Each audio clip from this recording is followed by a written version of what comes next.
ձեր աջակիցները, ձեր շրջանակները, երեկվա ձեր Facebook-ան գրառումը, որ Հայաստանի Հանրապետությունը պետք է իրական մասնակցություն առնչություն ունենա ամենահայոց կաթողիկոս ընտրության գործընթացում եւ տարվում է այդ քարոշչությունը, որ հայոց եկեղեցին եւ ամենայն հայոց կաթողիկոսը գտնվում է Կրեմլի ազդեցության տակ, Ռուսաստանի ազդեցության տակ, կամ այսպես ասած իրանց ենթակայության գործակալներ են կամ ինչ են։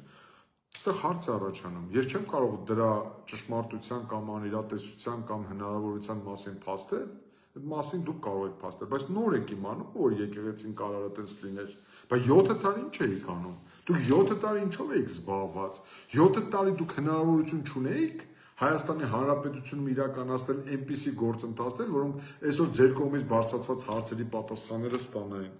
Հիմա եկել հասել է մի հատ իրավիճակ, փորձում եք հանրության ուշադրությունը շեղել, հիմա էլ եկեղեցուն եք դարձրել, այսպես ասած, հարձակման թիրախ,